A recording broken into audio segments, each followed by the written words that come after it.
सदस्य श्री संदीप पटेल जी। माननीय अधिष्ठाता महोदय, आज मैं माननीय ओम प्रकाश जी द्वारा रखे गए कटौती प्रस्ताव पर समर्थन करने के लिए मैं खड़ा हुआ हूं।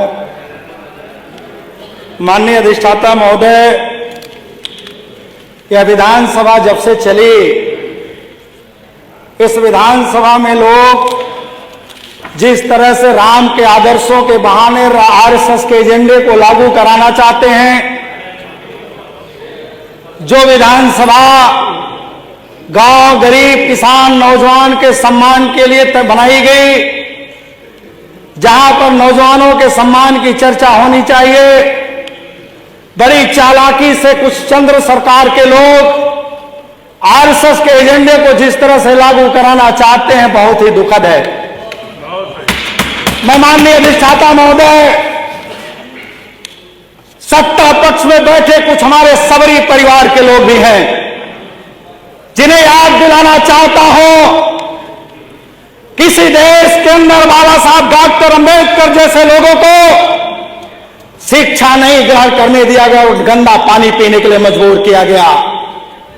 ये वही देश है जहां पर बाबा साहब डॉक्टर अंबेडकर ने मेहनत करके सबरी की संतानों को सम्मान दिलाने का प्रयास किया था।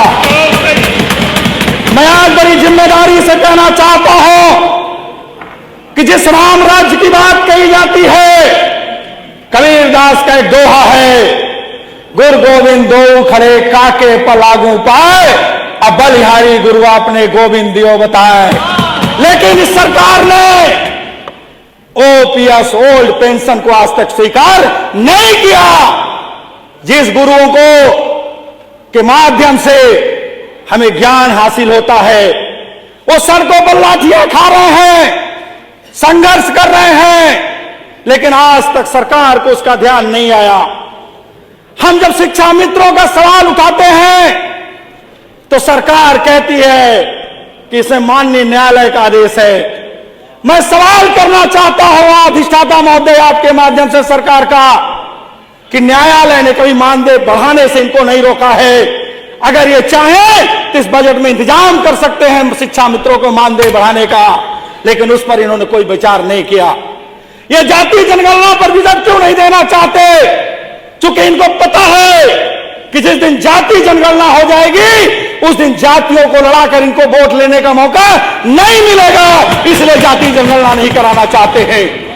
मैं आपके माध्यम से मांग करता हूं कि अगर आप चाहते हो समता मूलक समाज बने, आप चाहते हो कि संविधान को लागू करने वाला प्रदेश बने, आप चाहते हो कि इस देश के अंदर संवैधानिक व्यवस्था लागू हो, तो आपको जाति जनगणना करा करके संख्या के आधार पर सभी समाज का हिस्सा उनको बराबर दे देना चाहिए। वही असली रामराज और असली समाजवाद है।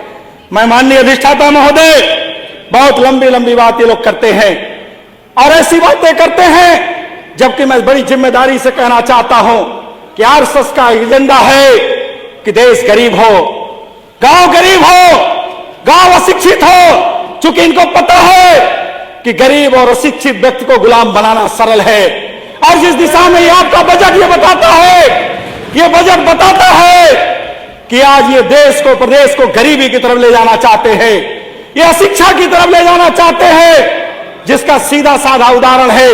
आप शिक्षा के क्षेत्र में देख लें, आप किसानों के क्षेत्र में देख लें, इन्होंने कोई बजट का इंतजाम नहीं किया। आज तीसरा बजट इन्होंने प्रस्तुत किया है।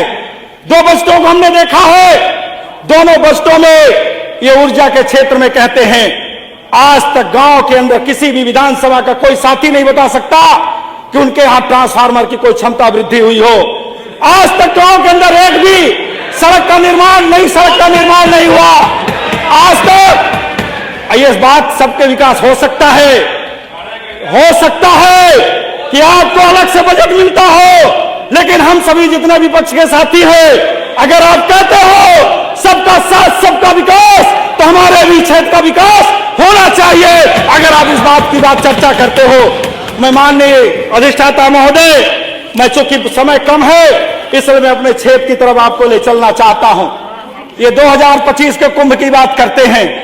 मैं आपको बताना चाहता हूं 2012 का कुंभ आदरणीय अखिलेश जी की सरकार में हमारे नेता की सरकार में हुआ था।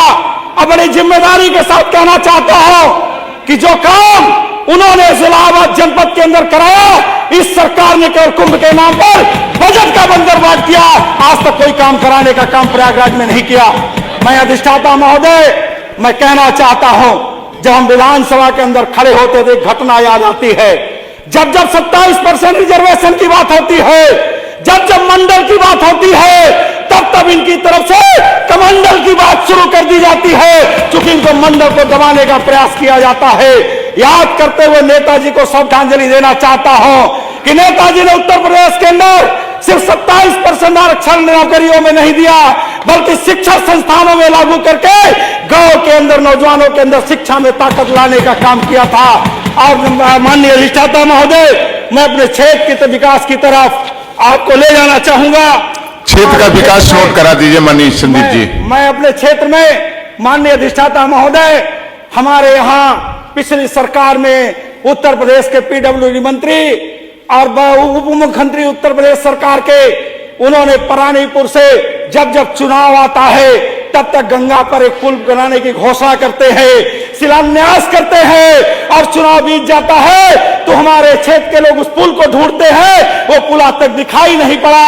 मैं मांग करता हूं कि उस पुल को हमारे क्षेत्र में परानीपुर से जो बनारस रोड को जोड़ने का काम करता है, उस पुल को बनाने का कष्ट करें। एक सड़क हमारे यहाँ करसना विधानसभा के साथी विधायक बैठे हैं, जो उनके क्षेत्र से निकलकर मेरे क्षेत्र से होती हुई विंध्याचल को जाती है, मैं उसको स्टेट हाईवे बनाने की मांग करता हूं। इतना ही नहीं, हमारे क्षेत्र के अंदर तमाम धार्मिक स्थल हैं, मैं आपसे मांग करता हूं कि उनको धार्मिक स्थलों को पर्यटक स्थल में चयनित करके उनका विकास करने का काम करें। मैं आपके माध्यम से एक बात कहते हुए मैं अपनी बात खत्म करूंगा। ये जो आरएसएस की मंशा है देश को गरीब बनाने की, आरएसएस को मंशा है आरक्षण को खत्म करने की, जिसका जीता जागता उदाहरण धन्यवाद 6900 शिक्षक हैं। धन्यवाद माननीय संदीप पटेल जी। श्री अभय सिंह जी, माननीय सदस्य